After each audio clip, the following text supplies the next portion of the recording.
Hey guys, okay, so this video is going to be your last lecture for this unit. And I'm actually going to split it into two parts because I don't want to rush through the material because this is probably, unless you take an upper level chemistry class like further down the road, you'll probably never see this again, but it's probably one of the most applicable things that you deal with on a regular basis, okay? So let me ask you a question first of all, and I want you to kind of think about this for a second. Has anybody ever told you to add salt to water to help the water boil faster? If that's the case, that person doesn't know what they're talking about, and that's not true, okay? Actually, when you add salt to water, it doesn't make the water boil faster.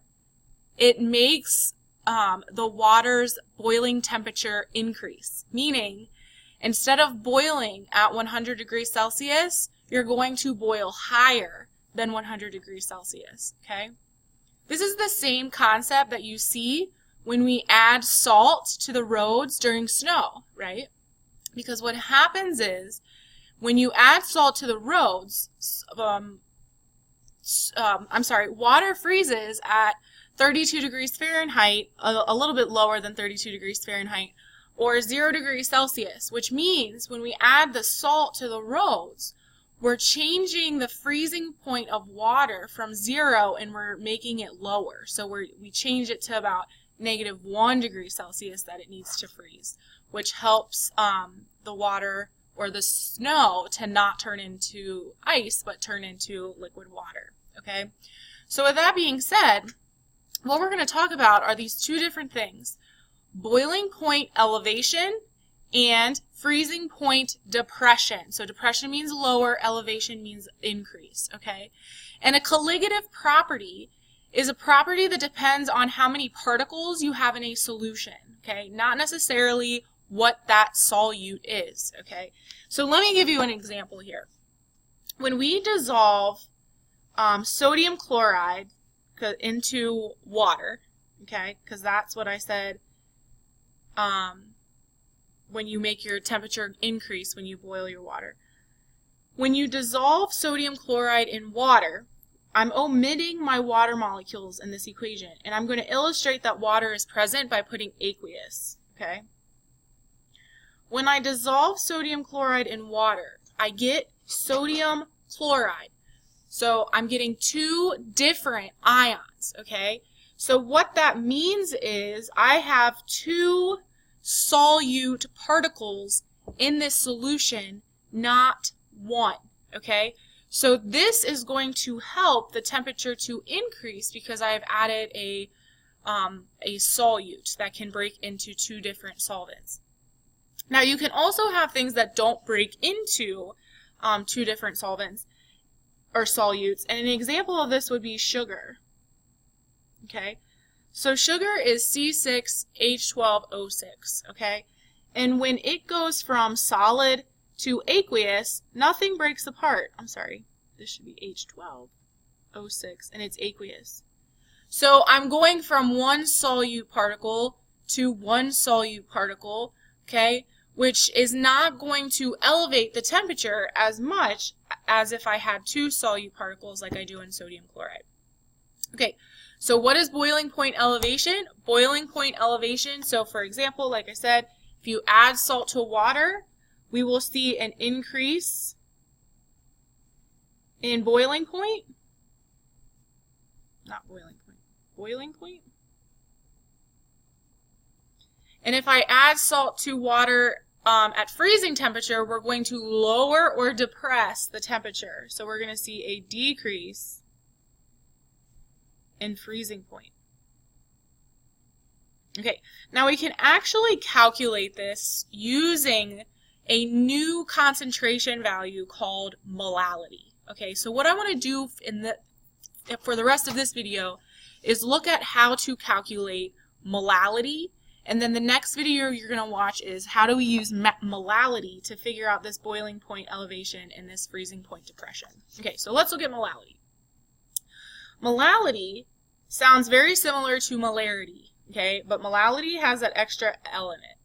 And our unit that we use for molality is like this italicized M, okay? And we say, instead of molar, like we do with molarity, we can say molol, okay?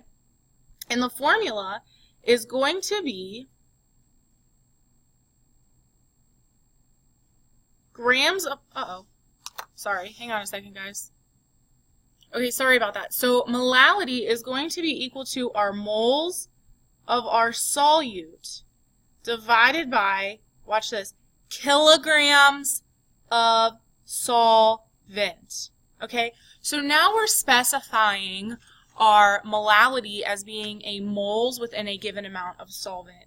So our units for molality are going to be moles per kilogram. Okay, so let's look at a couple of examples here. So the first one says, and just like with molarity, you can use a triangle to solve for what you want to solve for. So the mole again is on top of the mountain, but this time we're talking about the mole of the solute, and I'm going to have kilograms of the solvent. Okay, so you can kind of think of it like that if you want to. So let's look at number 1. It says, how many grams of potassium iodide must be dissolved in 500 grams of water to produce 0.060 molal solution? So, that being said, I'm given molality, so I'm given this, and I'm given water. And we know that water most of the time is going to be the solvent. Okay? So with that being said, if I'm given molality and I'm given the solvent, I can solve for moles of the solute and then convert that into grams. So moles of my solute is equal to the molality times the kilograms of my solvent. All right, so here we go. So I'm doing 0.060 molal times, I'm in grams here, so I'll go to kilo. I'm going to go 1, 2, 3, so I'm at 0.5000 kilograms. So the amount of moles that I have, so I'm going to do 0.06 times 0.5, and I get 0.030, because I need another significant figure, moles, and it's saying of Ki. Okay, sorry, kind of went off the page there. So moles of Ki. Okay, now here's the thing. Question's asking for grams, so I'm going to then do a conversion, put moles on the bottom. I want grams on top. Potassium is 39.9 plus iodine, which is 127. So I get 166.9 grams. So 0.03 times the 166.9 grams indicates that I had 5.0 grams of Ki in this solution. Okay? All right, let's do another one. And then we'll talk about where we use this. Okay. How many grams of sodium fluoride are needed to prepare a 0.4 molar solution? Okay, so again, we're doing grams, and I'm in my 750 grams of water. So again, I'm saying moles of solute, which is sodium fluoride, is equal to molality times kilograms of solvent.